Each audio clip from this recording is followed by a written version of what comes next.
სწორად გაკონტროლებული არტერიული წნევა ამცირებს ისეთი დრამატული და ხშირად ფატალური გართულებების რისკს, როგორც არის ინსულტი. Რამდენიმე წელია არ ქვეყნდება სტატისტიკა და რაოდენობის ადამიანი ყავს დაავადებული ჩვენ პირველი ტიპის დიაბეტით. ფედერალისტების ხედვა არის რა, ხო?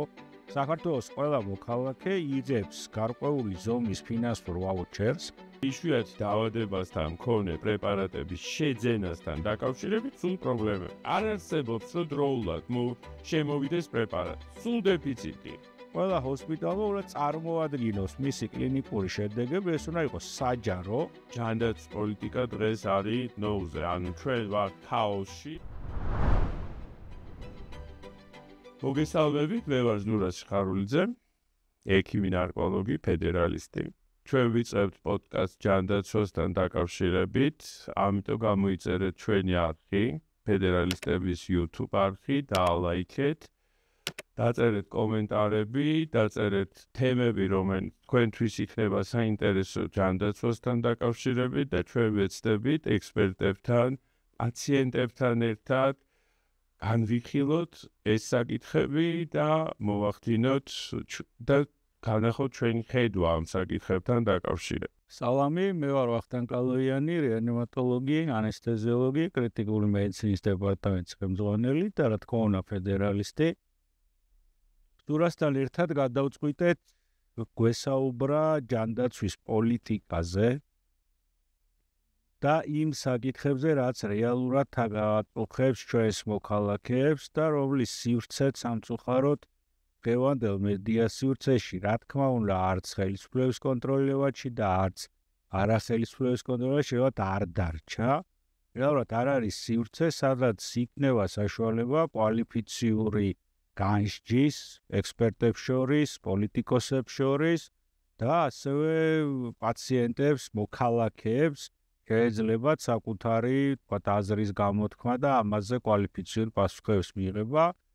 ჩვენ გვექნება მცდელობა ზურასთან ერთად, რომ ეს მოთხოვნა შევავსოთ და იმედია ცალსახად დაგანახებთ იმას, რას ფიქრობთ ფედერალისტები, როგორ ფიქრობთ ჯანდაცვის და სოციალური სისტემის მოწყობას, როგორ იქნება ის უცალფთო ჩვენი მოქალაქეებისთვის, რა გაუმჯობესდება მათ ცხოვრებაში, რა გამოწვევების წინაშე ვართ და რა გამოწვევების წინაშე შეიძლება დადგეს ის სისტემა, რომელსაც ჩვენ გვთავაზობთ.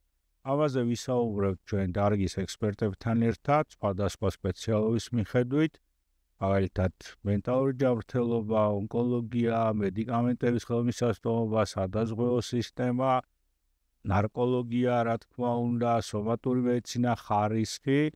ერთი რაც ახასიათებს დღევანდელ ჯანდაცვის სისტემას და ამას საინტერესოა შენი აზრი არის, მე ვფიქრობ არის, რომ ის არის დახურული. ჩვენ რეალურად მოძრაობთ ბნელ ოთახში გარკვეული შეგრძნებები. ჯანდაცვის ეროვნული ანგარიში არ არის. კლინიკური შედეგები არ არის. ჯანდაცვის ინდიკატორები, რითაც შეიძლება შევაფასოთ ვითარება სად ვართ, არ არის. როგორ შეგვიძლია ჩვენ გავაკეთოთ კვალიფიციური დასკვნა სად ვართ დღეს და რა გამოწვევების წინაშე ვართ და რას. იცი რა, კიდე ერთ დავამატებდი, რაც ძალიან მნიშვნელოვანია ჩვენ კოლეგების პრობლემა, რომელიც ძალიან არის მის ფაქტიურად და რეალობაში ჩვენ ვხედავთ, რომ დღეს ექიმი ფაქტიურად დაუცველია და ჩვენი პროფესია გახდა ძალიან ტრავმული ექიმისთვის და ძალიან ბევრი მიდის პროფესიიდან და პლუს ამის გარდა ისეთი ცუდი ტენდენცია სამედიცინო უნივერსიტეტშიც, რომ ბოლო კურსზე ძალიან წარმატებული სტუდენტებიც, რომლებიც უკვე არიან დაუშვათ კლინიკურ პრაქტიკაში, ანებებენ მედიცინას თავს და ეს როცა უკვე შეხება კლინიკებთან და კლინიკებში იწყებენ მუშაობას, მე ბევრი შემთხვევა ვიცი უკვე ესეთი, რომ ეს ბავშვები ანებებენ თავს და აღარ უნდათ მედიცინაში ყოფნა და ეს ძალიან ის არის. ხშირად თქვი, ეს ძალიან სერიოზული პრობლემაა, იმიტომ რომ ძალიან ბევრი წელია ჩვენ არ ვიცით რა სად ვართ და რას ვაკეთებთ, იმიტომ რომ არანაირი ინდიკატორი, რომელზეც დგას ჯანდაცვა და არანაირი კვლევა ამასთან დაკავშირებით და არანაირი ასე ვთქვათ, ანგარიშები არ ქვეყნდება, ხო? არც ეროვნული ანგარიში აღარ ქვეყნდება, აგერ ვავიღოთ დღევანდელი სიტუაცია ინსულინთან დაკავშირებით, რაც მოხდა, ხო? ანუ რეალურად რამოდენიმე წელი არ ქვეყნდება სტატისტიკა, თუნდაც ბავშვების ან დიდების და რაოდენობის ადამიანი ყავს დაავადებული ჩვენ პირველი ტიპის დიაბეტით, რომელსაც ჭირდება უწყვეტად მიწოდება პრეპარატის და რა ხდება ამასთან დაკავშირებით. ხო, ანუ იმდენად ჩვენ ვართ სრულ სიბნელეში და გვეუბნებიან ზოგი ამბობს 1300, ზოგი ამბობს 1700, ჩვენ მოვიპოვეთ 1800 მონაცემი, რამდენია იქიდან ექვსამდე ბავშვი, რამდენს ჭირდება და უშუალოდ ის დაბალბიჯიანი ინსულინი, რამდენს არ ჭირდება, როგორ შეიძლება ამ კრიზისის თავიდან აცილება.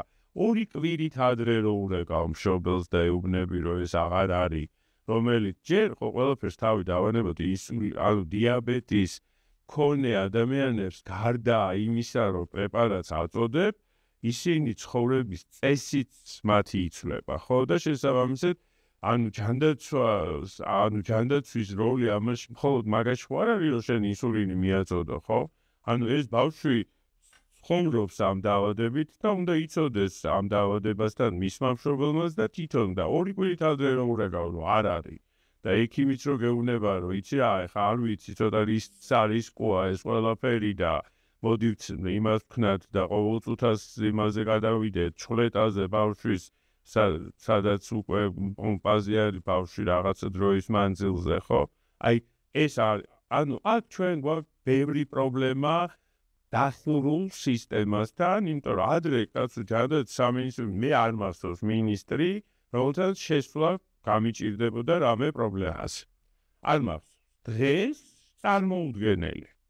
ეს დაამკვიდრეს დღიდან მოსვლის ამ ხელისუფლებით, რომ სამინისტროს შეწევა პრაქტიკულად შეუძლებელია, არის ერთი ცხელი ხაზი, სადაც ექიმიც რეკავს, პაციენტიც რეკავს და ვერავინ კვალიფიციური პასუხს ვერ გეუბნება. შენ შესწრები ხარ ესეთ რაღაცა ისეთი კრიტიკული სიტუაცია, რომ ამ მედიკამენტთან ან რაღაცა დაკავშირებით ვერანაირ ინფორმაციას ვერ იღებ, კვალიფიციურს, იმიტომ რომ რეალურად ძალიან დიდი გამოწვევაა, იმიტომ რომ ხა პაციენტით ძალიან ბევრი ჭირდება, ხო, რაღაც კვალიფიციური პასუხი გინდა დაფინანსებასთან დაკავშირებით, გინდა რაღაცა სერვისებთან დაკავშირებით, ან იგივე ეს ბავშვები ხა, ხო? ან დღესაც კრიზისს შევეჯახეთ ჩვენ, ხო? ეს კრიზისი აჩვენებს ამ სისტემის რეალურ და უშუალოდ იმ გრევას, რაც ხდება, ხო? და ეს ძალიან მნიშვნელოვანი. ცოტა პოპულარული პუთი დავსვათ, ეგზაქტ. ვარ ფიქრობ, რომ მათ შორის რაც დიაბეტმა გვაჩვენა, არის პრობლემა იმისი, რომ ყველაფერში არის სახელმწიფო დიდი დოზით. როგორც სუბსიდირებაში, მხარდაჭერაში, ისე მართვაში თვითონ ამ პროექტის. თქვა, გასაგებია პირველი ტიპის დიაბეტის ბავშვები ყველგან სადაზღვეო ბევრგან, მოდი ასე ვთქვათ, სადაზღვეო სისტემას აქ გამონაღისებში და ზუსტად ეს ჯგუფი ჩვენი მოქალაქეების არის ის, ვიზეც პასუხისმგებელია სახელმწიფო, ხო? ხო არ იქნებოდა უკეთესი მართვა და ნუ ფედერალისტები ამაში პრინციპში დარწმუნებული ვარ, ხო არ იქნებოდა უკეთესი მართვა, რომ თქვა იგივე თვითონ მშობელს განეკარგა ის ჯანდაცვის ვაუჩერი, რაც მას ექნებოდა როგორც ამ დიაგნოზის მქონე პაციენტის მშობელს და ის ბევრად უკეთ მათი ჯგუფები, ვთქვათ, იგივე კერძო კომპანიებთან ერთად უკეთ შეძლებდნენ ამ სისტემის მართვას, ვიდრე სახელმწიფო ბიუროკრატია, რომელსაც უამრავი რამ აყრია, მოქმედებს, ეს ვთქვათ, რეაგირების და არა წინსწრების გზით, ხო? და რეალურად მას სხვა ამოცანები აქვს, ვთქვათ, წინასაარჩევნო პოლიტიკური და შემდეგ. უარ აჯობებდა, რომ თქვათ ის თანხა, რასაც დაახლოებით 3 მილიონზე მეტი. ეს მედიკამენტი, მაგრამ მომსახურებაში ხო კიდეც ავკეთებ. ხო არ იქნებოდა უპრიანი, რომ თქვათ ეს თანხა ყოფილიყო თითოეულ პაციენტზე, თითოეულ ოჯახზე ვაუჩერის სახით და მათ თვითონ განეკარგათ მერე ეს ვაუჩერი, თქვათ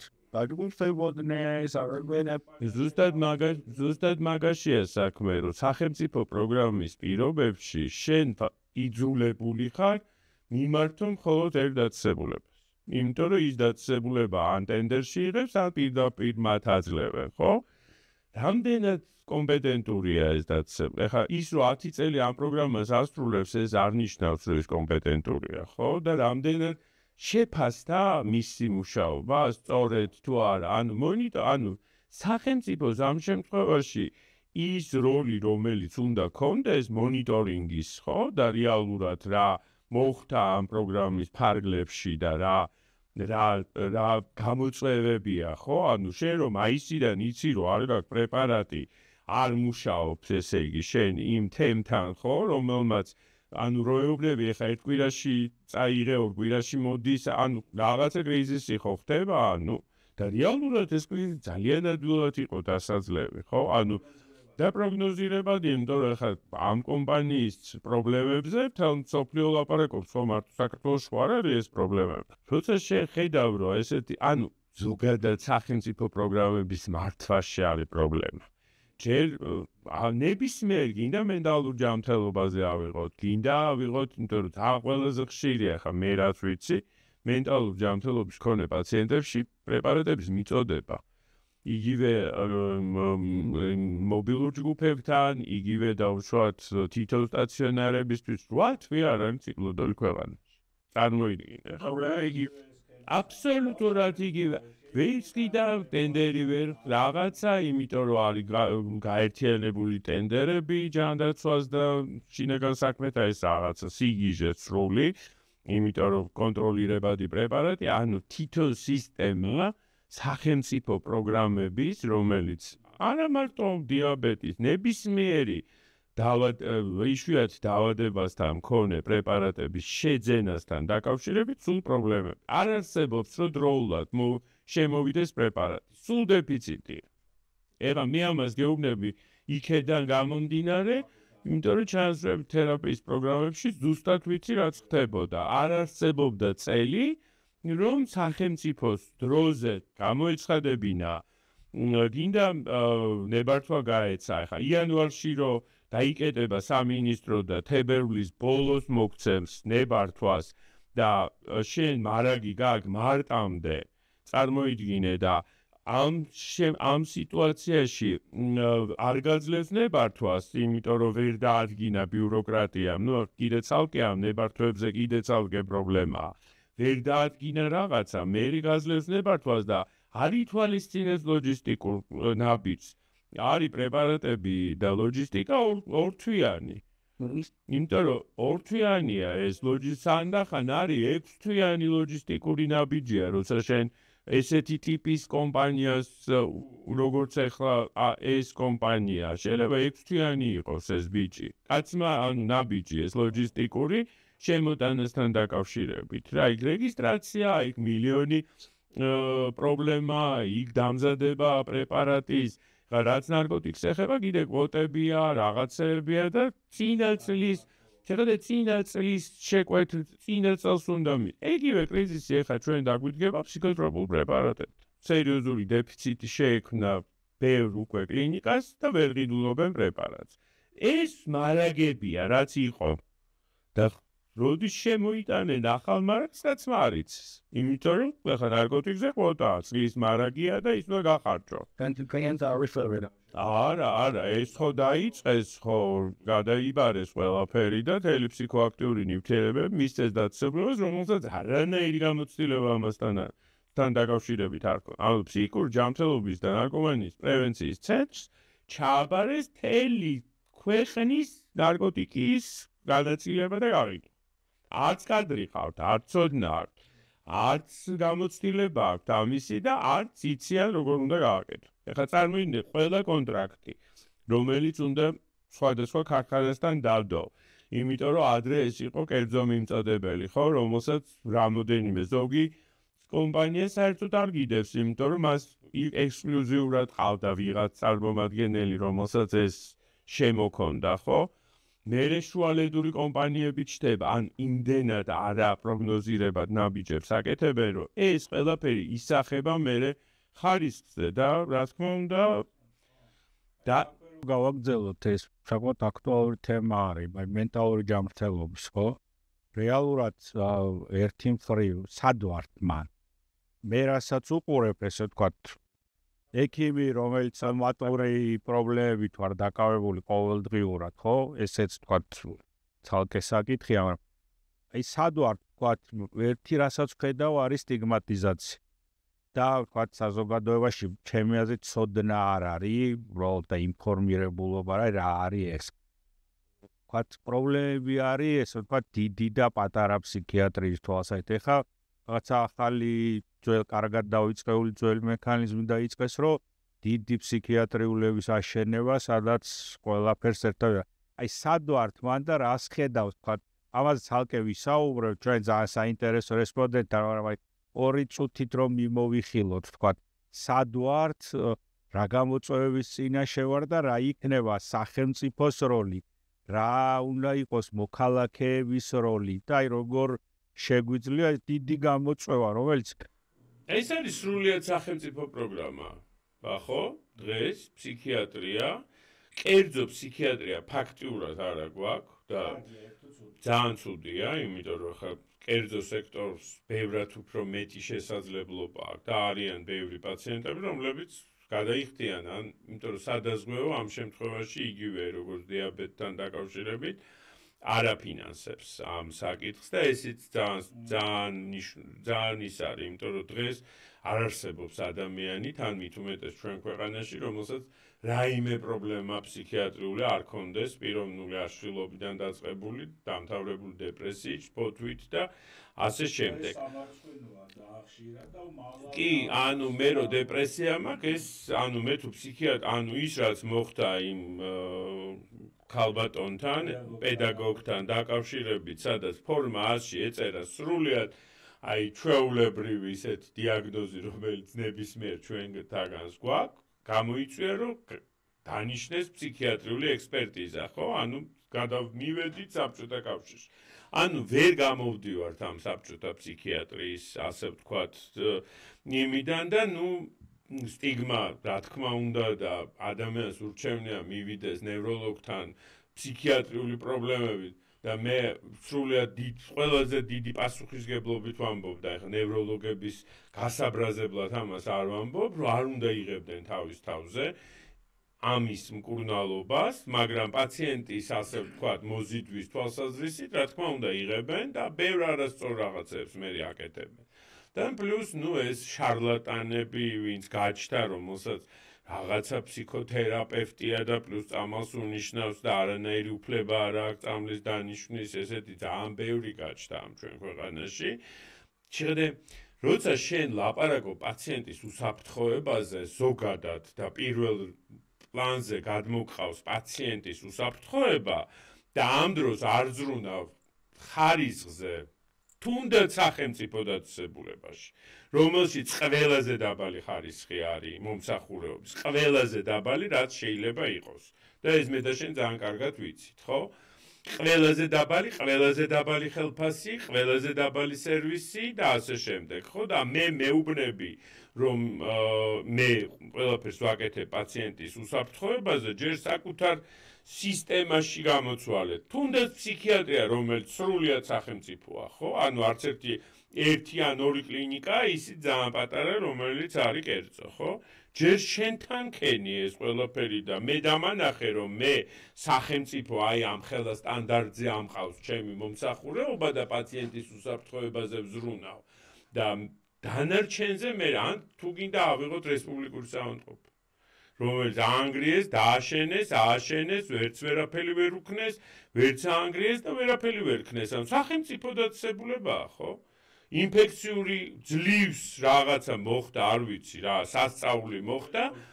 ხო, სასწაული მოხდა, რომ გადაიყვანეს ნორმალურ რაღაცა პირობებში და ყველამ ვიცით რა პირობები იყო იქ, ხო და როგორი დაუშვათ ამდენი წელი გრძელდებოდა ეს დავა ამ ინფექციურთან დაკავშირებით. ან გინდა დღეს პედიატრია საერთოდ აღარ აქვს სახელმწიფოს, ხო? რეალურად და ანუ არის რაღაცეები, რაზეც ვარს ამბობენ და არ უნდათ და რაც აქვს, იმასაც არ უვლიან. და არ გვაჩვენებენ. ამიტომ ეს უნდა განვიხილოთ რა, რომელ სისტემაში უნდა ვიყოთ, ხო, რაც შენ თქვი. და ჩვენ თუ ვზრუნავთ პაციენტის უსაფრთხოებაზე, ჩვენ რომელი სისტემა აქვს, რომ ისაღები, სადაზღვევო სისტემა, სადაც ჩვენ ვთავაზობთ იგივე ამ ვაუჩერს და ის ირჩევს თვითონ დაწესებულება სახელმწიფოს თუ კერძოს თუ არ ვიცი, საზღვარგარეთ წავა იმ ვაუჩერით, არ ვიცი, ეს უკვე მე ტექნიკური საკითხებია და როგორ გავხსნათ ეს სისტემა, ხო? ანუ ამაზე უნდა ვილაპარაკოთ, როგორ უნდა გაიხსნას ჯანდაცვის სისტემა და არ იყოს ლოზუნგების. დღეს მე usმინე მინისტრს, ლოზუნგები იყო. მხოლოდ აი პირველი ჯანდაცვის რეფორმა დავიწყეთ. რა რეფორმა დაიწყეთ? ვინ რა მომსახურებობას გაუწევენ იმ ადამიანებს, რომლებიც სოფელში ცხოვრობს, 5 სოფელზე და 10 სოფელზე რო ერთი ექიმიც არ არის. და ეგთანიც არ არის და ელემენტარულად წნევის გაზომვის საშუალება არ აქვს ადამიანს. აი რა რომელ პირველად ჯანდაცვის რეფორმა, რომელ სკრინინგზე ვლაპარაკობთ, რომელიც არ არის, ხო? ეგ არის რეალურად არასწორი სტიმულების ამბავი, რა თქმა უნდა. ძალიან პროფესიულს, ასე ვთქვათ, საუბარში ვერ გადავიდეთ, ვთქვათ, იმ ადამიანს, ვინც მედიცინას როგორც პაციენტი ეხება, როგორც მოქალაქე. ძალიან მნიშვნელოვანია ვთქვათ ერთი რამ, რომ სისტემა, რომელიც არ იძლევა სწორ სტიმულებს, თითქოს რა შვაშია, ახლა ის რასაც ჩვენ ვლაპარაკობთ, ორი ექიმი ერთმანეთს დაარს უზიარებთ, რა შვაშია ის ჩვეულებრივ პაციენტთან, ხო, არ მოქალაქს. ერთი რამე არის, თუ სისტემა არ ქმნის სწორ სტიმულებს, სადაც ხელმისაწვდომობა, ხარისხი, უსაფრთხოება, როგორც ფინანსური, ისე ტექნიკური ხელმისაწვდომობა არ არის სწორად სტიმულირებული, რეალურად მე ეს ყველაფერი თავდება ინსულინის მსგავსი პრობლემებით, ვთქვათ, ნოზოკომიური ინფექციის პრობლემებით, საავადმყოფოში რა გამოსავლით, არავინ რო არ ვიცით დედამიწის ზურგზე, ხო, ამიტომ არის მნიშვნელოვანი, რომ სახელმწიფომ გააჩინოს სწორი სტიმულები, არის და ზოგადად რომ მოვხაზოთ ფედერალისტების ხედვა არის რა, ხო? საქართველოს ყველა მოქალაქე იღებს გარკვეული ზომის ფინანსურ ვაუჩერს,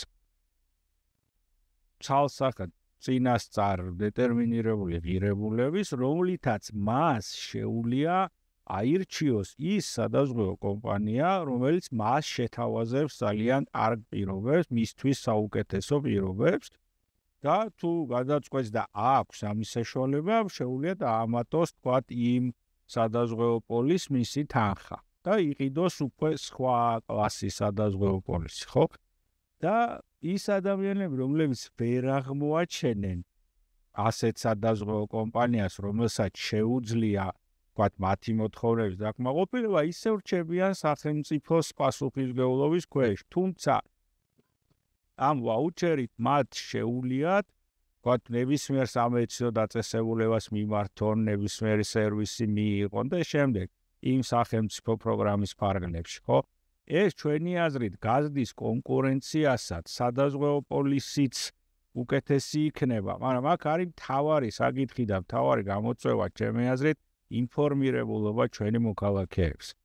ხო, რას ნიშნავს კარგი პოლისი, რას ნიშნავს უსაფრთხო ჯანდაცვა, რას ნიშნავს, თქვათ, კარგი სადაზღვევო კომპანია, რას ნიშნავს კარგი საავადმყოფო, თუ ეს ციფრებით არ იქნა. ხო, მაგრამ შეიძლება ერთმა სადაზღვევო კომპანიამ შემოგთავაზოს ძალიან ლამაზი პირობები, მაგრამ ნახო, რომ ის ჰოსპიტალებია, რომლებსაც ცუდი შედეგებია. და ეს ცუდი და კარგი უნდა გამოვხატოთ ციფრებში, ხო? ყველა ჰოსპიტალმა უნდა წარმოადგინოს მისი კლინიკური შედეგები, ეს უნდა იყოს საჯარო. როცა მე ვექნებ ადამიანს საშუალება, რომ გადავწყვიტო, რომ კი, სადაზღვევო კომპანია X მშვენიერ პირობებს თავაზობს, მაგრამ ყავს, ვთქვათ, პროვაიდერი 6 ჰოსპიტალი, სადაც კატასტროფული შედეგებია, აკეთებენ ძალიან ცოტა რაოდენობის ოპერაციებს, ხარისხი არც ისე კარგია და სტულდება, ბრუნდება ხშირად და ეგ ინდიკატორები ხო არსებობს, რომელსაც სამწუხაროდ არ უყურებთ, ხო, არც სახელმწიფო, არც ჩვენ რეალურად დირექტორობს სანდაც სამინისტრო. ხო, ამიტომ ინფორმირებული მოქალაქე და, ვთქვათ, ფინანსური ხელმისაწვდომობა ვაუჩერის სახით ჩემეთ გაზრდის, ხო? კი, ზუსტად ის არის, რაზეც ზუსტად მაგია, რომ ჩვენ მაგიტომ ვაკეთებთ ამ პოდკასტს, რომ ექსპერტებისგანაც გავიგოთ რა ხდება, ხო? ანუ როგორ შეიძლება ამ სისტემის სამუშაოება ზოგადად მე ხა ფიქრობ, რომ გარკვეული რაღაცეები სახელმწიფომ რა თქმა უნდა აიღოს თავის თავზე, მაგრამ ამის გარდა ერთია კიდე ძალიან მნიშვნელოვანი ჩემთვის, რასაც მე ვაკვირდები ამდენი წლის მანძილზე. ეს არის ხარისხის შემოწმებელი კომპანია, ანუ რეგულირების სააგენტო, ასე ვთქვათ, რომელიც დღეს არსებობს, მაგრამ ექვემდებარება ჯანდაცვის სამინისტროს. და აბსოლუტურ დაქვემდებარებაშია. რაც აბსოლუტურად მიმაჩნია, რომ არ არის სწორი. ეს სტრუქტურა უნდა იყოს სრულიად დამოუკიდებელი, რომელსაც მე მაგალითად როგორც კერძო კლინიკამ შეიძლება მივმართო კონსულტაციისთვის და გადავიხადო ამაში რაღაცა გარკვეული თანხა, რომ მან გამიწიოს კონსულტაცია იგივე ნაზოկომი, იგივე ინფექციასთან დაკავშირებით, იგივე სერვისთან, იგივე ჰოსპიტალურ მენეჯმენტთან დაკავშირებით და ასე შემდეგ, რომ მე კანონებში ვიყო სწორედ ანუ რაც კანონია. მაგრამ დღეს არის ის, რომ სამინისტროში არსებული რეგულირების სააგენტო აბსოლუტურად დამოკიდებულია და ისე დაჯის მექანიზმი და არ არის დაუშვათ ის, რომ მე მეხმარებოდეს რაღაცაში. ამ დროს უნდა მეხმარებოდეს და უნდა მაძლევდეს სწორ, ასე ვთქვათ, გაუმჯობესების მიმართულებით და უნდა იყოს მოძრავი ეს სისტემა, იმიტომ რომ იცვლება ყველაფერი, ინფექცია იცვლება, ხო, ვითარდება, მედიკამენტი იცვლება, მე თუ დღეს ხმარობ მეორე თუ მეოთხე თაობის ანტიბიოტიკს, ხვალ შეიძლება მეშვიდე თაობის დამჭირდეს, რომელიც ხო, ეს ძალიან ყველაზე დიდი გამოწვევაა. შიდა ინფექცია საავადმყოფოში არის ერთ-ერთი ყველაზე დიდი გამოწვევა დღეს, ხო, ჩვენ ჯანდაცვაში ჰოსპიტალური ინფექციის არსებობა და ექიმებიც ძალიან დიდი რისკის ქვეშ არიან ამ ჰოსპიტალური ინფექციის შემდგომი ექიმები არ არიან ძალიან ცდები, ხო, როცა შენ საოპერაციოში ხარ და რეალურად ინფექცია ტრიალებს, ძალიან დიდი რისკის ქვეშ ხარ. და პლუს ჩვენი დაცვის მექანიზმი, ხო, როგორც ექიმების, ჩვენ აბსოლუტურად დაუცველები ვართ. ხვალ ვიღაცა ჩინოვნიკი შეიძლება მოვიდეს და რაღაცა სრულიად ისეთ ელემენტარულ რაღაცა შეცდომაზე ისე დაგაჯარიმოს და ისეთი სანქცია გამოიყენოს, რომ საერთოდ აღარ მოგინდეს ამ მედიცინაში მუშაობა. ამიტომ ეს სისტემაც აბსოლუტურად მოუქნელია და არ არის პაციენტზე ორიენტირებული და არ არის იმაზე, იმიტომ რომ შედეგზე ორიენტირებული და შესაბამისად ეს შედეგი არანაირად არ ვითარდება არაფერი, ანუ სტაგნაციაში ვარ ბევრი წელი და რაღაცა ვითომ გავითარდა, თუმცა არავინ არ შეაფასა მაგალითად საყოველთაო ჯანდაცვა, რომელიც შემოიღეს და რა შედეგი მოვიტანეთ, რა რესურსი დაიხარჯა და რამდენად ეს იყო სწორი და რამდენად მე არ გახსოვს კოვიდის დროს გარაჟებში რო რეანიმაციები იხსნებოდა და რამდენი ფული წავიდა რაღაცა უაზრო რაღაცეებში, ხო? ანუ ხო, და პლუს ამას ემატება მენტალური ჯანმრთელობა, ამას ემატება ნარკოლოგიაში, რაც ამ ბოლო პერიოდში ქნეს, ხო, საერთოდ საშინელება ის, რომ რაღაცა მთავალდებულოვითო მკურნალობაში კურნალობა გას, ეს ცალკე თემაა. ხო, ანუ ძალიან ძალიან სერიოზულად, მაგრამ მენტალური ჯანმრთელობა, რომელიც უნდა იყოს პრიორიტეტი ზოგადად და უამრავი სტრატეგიაა დაწერილი, არც ერთი სტრატეგია არ შეაცვლეს. ხო, ანუ რისთვის წერთ, რისთვის ვიხდით ექსპერტებში ფულს, რატო ჩამოგყავს ეს ადამიანები, თუ მე არ ვასრულებთ ამას ყველაფერს. აკეთებდა ჩვენს მსმენელებს და მაყურებელებს უთქვამს, შემდეგი პოდკასტი გვექნება ძალიან საინტერესო ექიმთან, ქალბატონ ნინო კრებელაშვილთან ერთად, სადაც ვისაუბრებთ მენტალური ჯანმრთელობის პრობლემებზე, ექიმის კუთხიდან და მოქალაქის კუთხიდან. რა გამოწვევებს წინაშე ხდებიან ჩვენი მოქალაქეები, თქვათ, რამდენად არის ხელმისაწვდომობა, რამდენად არის უსაფრთხოება, რამდენად არის ყველა ის დახმარება ხელმისაწვდომი, როგორ მოვიქცეთ, ხო, ჩვენ ყოველს ფრთხილად ვეკიდებით, ასე ვთქვათ, მედიაში და ეთერში კლინიკური რჩევების მიცემას, მაგრამ ვთქვათ, ვეცდებით, რომ მიმართულება მივცეთ ჩვენ მოქალაქეებს და თუ კი რაიმე კითხვები ან საკითხები არის ამასთან დაკავშირებით, გამოგვიგზავნეთ და უკვე ჩვენ სპეციალისტებთან ერთად ამას გავიმით. ერთი საკითხი ასევე რაც თქვათ, აი გამოწვევები პრინციპში რაც არის ჩვენი არის საზღვარგარეთ წასული ჩვენი მოქალაქეები. მაგით ძალიან დღეს ამბობდი შენ რომ აი ბოლო კვარტლის შედეგებია 13,000 ადამიანია. ანუ საშუალოდ არის 40,000 კაცი მიდის წელიწადში საზღვარგარეთ, ხო, კურნალობისთვის. რაც აღრიცხულია, რა თქმა უნდა, რატო არის ესაჯირო? ვთქვათ, რამდენად ამას შეიძლება ობიექტური მიზეზები ქონდეს, ვთქვათ, ჩვენ პატარა ქვეყანა ვარ და შესაბამისად შეიძლება იყოს რაღაცა დარგები, რომელიც დიდ მოცულობებს მოითხოვს გამოცდილებისთვის, ცოდნისთვის, ტექნიკური უზრუნველყოფის და ამის საჭიროება არ არის გამორიცხული რომ იყოს, მაგრამ რამდენად ვთქვათ, რატო ხდება ეგ? კარგია თუ ცუდი, შეიძლება სულ არ არის ცუდი, ადამიანებს აქვს საშუალება და მიდიან საზღვარგარეთ, ხო?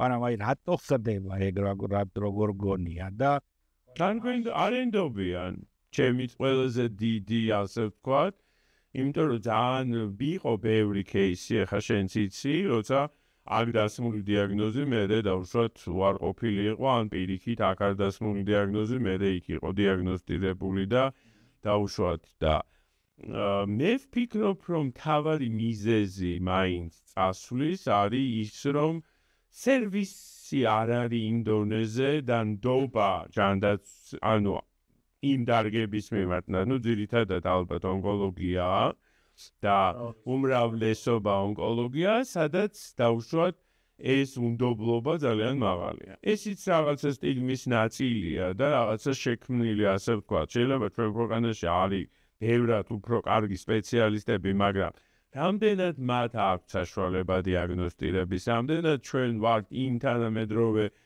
ასე ვთქვათ, სტანდარტს ვაკმაყოფილებთ, რომ ჩვენ მძიმე ფორმის ონკოლოგიური დაავადების დიაგნოსტირება, მკურნალობა და დაუშვათ რემისიაში გადაყვანა შეგვიძლია, ან დაუშვათ რამდენად ჩვენ შეგვიძლია იმ მედიკამენტების მიწოდება ესეთი ადამიანებისთვის, რომელსაც ჭირდებათ გარკვეული იმუნოთერაპია ავიღოთ. მე ვიცი, რომ ძალიან ბევრი ადამიანი, ანუ ის რაც ჩვენთან ძალიან ცუდად არის განვითარებული, ხო? ანუ ის ახალი სიტყვა ონკოლოგიაში რაც არის. ახლა როცა შენ რაღაცა გარკვეული კვლევა ერთ კლინიკაში გაქვს და ისიც ძალიან ასე ვთქვათ არენდობი და ამიტომ ადამიანები მიდიან, ხო, იმისთვის რომ ჩაიტარონ რაღაცა კვლევა, რომელიც იგივე თურქეთში ან სხვა ქვეყანაში, უკვე შენი პრობლემაა, ხო? მაშინ რატო არ ასტიმულირებ, რომ ეს კვლევა რამოდენიმე კლინიკაში იყოს დაუშვათ, ხო? ანუ ციფრებს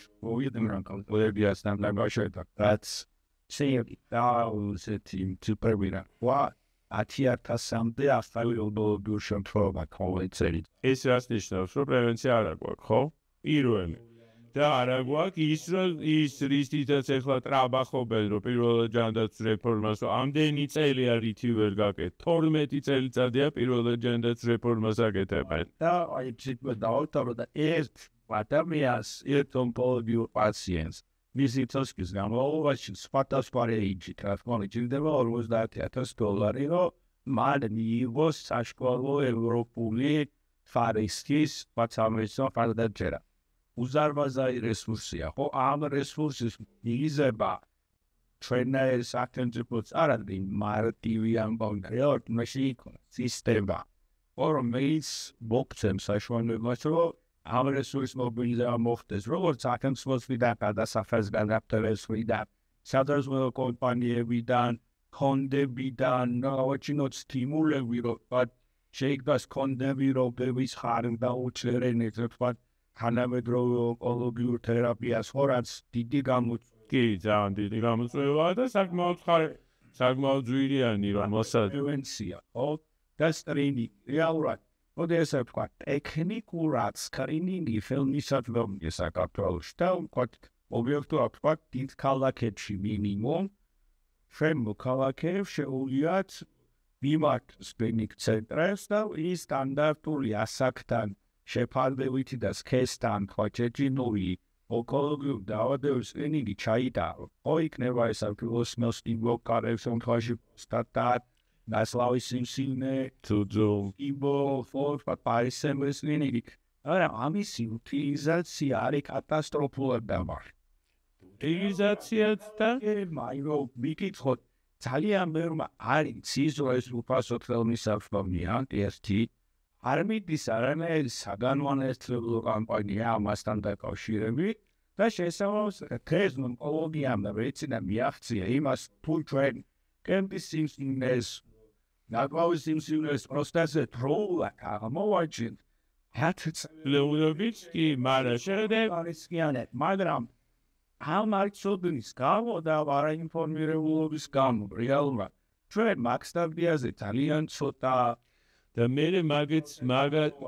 მე ისიც არის საინტერესო მაგის სტატისტიკაც არა გვაქვს სკრინინგზე აღმოჩენილი მერე რაშვებ საწავიდა ანუ მიმართა იმას სამეცნიერო დაწესებულებას მიიღო ის სერვისი იმიტომ რომ ბევრმა შეიძლება იმიტომ რომ არ იცის რა უნდა გააკეთოს ვერც მიმართა სამეცნიერო დაწესებულებას სადღაც დაუშვათ ღმა სოფელში გაიკეთა სკრინინგი და რაღაც აღმოაჩნდა რაღაც პირველი სტადია იმან მიმართა მერე დაწესებულებას ანუ რამდენი გვაქვს პროცენტი სკრინინგზე აღმოჩენილი დაუშვათ დაავადები ამის ციფრებიც არა გვაქვს ხო ანუ არ ვიცით რამდენმა ადამიანმა მიმართა და რა ტიპის დახმარება გაუწია ყველაფერს თავი დავანებოთ და ქვეყანაში სადაც არ არის ტკივილის მართვა რომელიც არის ერთ-ერთი ყველაზე სერიოზული პრობლემა და ამაზე არავინ არ ლაპარაკობს სამწუხაროდ და რამოდენიმე ენთუზიასტია მხოლოდ ამ ქვეყანაში რომელიც ამ პრობლემას აი ენთუზიასტი რომელსაც არანაირი ხელში არ აქვს არანაირი ხელსაწყო არანაირი ხელშეწყობა სახელმწიფოს მიმართ რომელმაც შეიძლება ტკივილის მართვა ეს არის ერთ-ერთი ყველაზე დიდი გამოწვევა ამ ქვეყანაში ქრონიკული ტკივილის სოციალური პრობლემაა და ამის გარდა ეს არის კიდე ჰოსპისების პრობლემა ხო ანუ სადაც ჩვენ უნდა მივცეთ მოქალაქეს რომელთანაც პრობლემა უკვე ვეღარ წყდება მისი ცხოვრების ხარისხის გაუმჯობესება როგორ სანამ რაღაცა ფატალურ შედეგამდე მივა ის ადამიანი ან მძიმე ფორმის დაავადებების რომ მან მიიღოს დაუშვათ ის დახმარება რომ მისი ცხოვრების ხარისხი იყოს ძალიან მაღალ დონეზე აწეული გინდა ბავშვებში და გინდა დიდებში ხო ძალიან ისიც ძალიან ცოტა გვაქვს ხო ანუ გარდა ამისა ანუ შეიძლება ჩვენ არ მივყვებით იმ ტენდენციებს ჩვენი ჯანდაცვა არ მიყვება იმ ტენდენციებს რაც არის მსოფლიოში ანუ ის რომ ონკოლოგიური დაავადებები იზრდება რაც შენ თქვია ხო ეს შეიძლება ჩვენთან იზრდება დაუშვათ იგივე ინდუსტრიალურ ზონებში ხო ვიცით რამდენი ადამიანი ადრე იყო რომ ზესტაფონში მაგალითად ონკოლოგიური დაავადებების რისკი იყო ხო არა მაგას კი შენ უკვე აღარ არის მაგრამ ვიცოდით რომ პარკინსონიზმის რიცხვი იყო ძალიან მაღალი იმიტომ რომ იყო გამოფრქვევა და არავინ არ აკონტროლებდა და პლუს ამაზე ემატებოდა ონკოლოგიური დაავადებები ხო ანუ ის რომ სკრინინგი უნდა ტარდებოდეს და აი ის რასაც ეხლა ანონსებენ რომ ვითომ ეხლა ჩვენ ვიღაცამ შეგვაქო პირველად ჯანდაცვასთან დაკავშირებით და იმხელა რეფორმა თურმე ჩაატარეთ რა რას თავაზობთ იმ მოქალაქეს გარდა იმ ვითომ ლამაზი აშენებული რაღაცა ზოგი ბანერი რო გახსნეს და ზოგი რაღაცა გახსნეს ამბულატორია რას თავაზობთ იქ რა არის იქ პირველად ჯანდაცვა ნიშნულობაზე რომ ვილაპარაკოთ ხო ძალიან კონკრეტული მაგალითი ავიღოთ რა პირველად ჯანდაცვის პირობებში ჩვენი მოქალაქეები ძალიან კონკრეტული შემთხვევა მომყავს უკეთ გააკონტროლებენ საკუთარ არტერიულ წნევას თითქოს ხო აი მარტივი საკითხია და შეიძლება ცოტა საქილიკოც გაქვს მაგრამ სწორად გაკონტროლებული არტერიული წნევა ამცირებს ისეთი დრამატული და ხშირად ფატალური გართულებების რისკს, როგორც არის ინსულტი. ისემიური იქნება, ხო თითქოს მარტივი ამბავია, ხო? ერთი ტაბლეტი ყოველდღიურად ან ორი ექიმის დანიშნულებით და კონტროლით მედიკამენტის დალევა ჩვენ თავიდან გვაცილებს ჰიპერტონური დაავადებების ტრაგედიას, ინსულტს, ინვალიდიზაციას, ოჯახის უბედურებას, მოქალაქის დაკარგვას და ესე შემდეგ. ანუ თითქოს არაფშვაში არ არის ეხა ჯანდაცვის პოლიტიკა და პირველად ჯანსვა მარტივი საკითხია ხო ერთი მხრივ ჩვენ გვინდა რომ მოქალაქეებს გქონდეთ ეს ცოდნა რომ ჰიპერტენზია პრობლემაა და ამაზე ჩვენ ცალკე ვისაუბრებთ კიდე პირველად ჯანდაცვის სპეციალისტებთან ერთად ხო მაგრამ მეორე მხრივ ამ ადამიანმა უნდა იცოდეს სად მივიდეს მიესწულებოდეს ნდობა ჰქონდეს გამოწერილნები კი და ყველაზე მთავარი არის რომ ჯანდაცვის პოლიტიკა დღეს არის ნოუზე ანუ ჩვენ ვართ ქაოსში და შეიძლება თქვი ზუსტად ის არის და მე მგონი დღეს საკმარისია უკვე რაზეც ვისაუბრეთ არ დავღალოთ იმიტომ რომ ბევრია თემა რა თქმა უნდა და ჩვენ ამას შემდეგ პოდკასტებში აუცილებლად განვიხილავთ და შემდეგი პოდკასტი იქნება თავის საინტერესო რაც შენ თქვი და ასევე ჩვენ აუცილებლად გვინდა თქვენგან ის თემები რაც თქვენ გაინტერესებთ და ჩვენ ხედვას და სპეციალურად მოვიწვევთ ისეთ ადამიანებს, ვინც ამაში კარგად ერკვევა, იმიტომ რომ ჩვენ ქვეყანაში არიან კარგი სპეციალისტები, ნამდვილად, როგორც ექიმები, ასევე ჯანდაცვის ორგანიზატორები, ცალსახად, ამიტომ გამოიწერეთ ჩვენი არხი, რომელიც არის ფედერალისტების YouTube არხი, დაალაიქეთ, მოგწერეთ თქვენი კითხვები და ჩვენ ვეცდებით მაქსიმალურად მე დავახო გავცეთ ყველა კითხვას პასუხი. ეს ამკავშირებთ ფედერალისტების ჯანდაცვის პოდკასტს ნებისმიერი სამედიცინო კლინიკური ორგანიზაციის აგენტი რასაც ფიქრობ რომ თვითმფრინავია და მაგდანის სპეციალისტებს შეუძლიათ ამაზე პასუხი გაქცეთ არ ვირი ორიენტაცია მოგცეთ როგორ მოიქცეთ რა შემთხვევაში გავუშვით კითხვები გამოგვიგზავნით კითხვები გამოიწერეთ ფედერალისტების YouTube-ში და ყოველ სამშაბათს თვითსაადვე გვისმინეთ დურას იპარომთეს ავაფოგალოიას ფედერალისტების ჯანდაცვის პოდკასტში. კარგად განდებოდეთ. კარგად განდებოდეთ.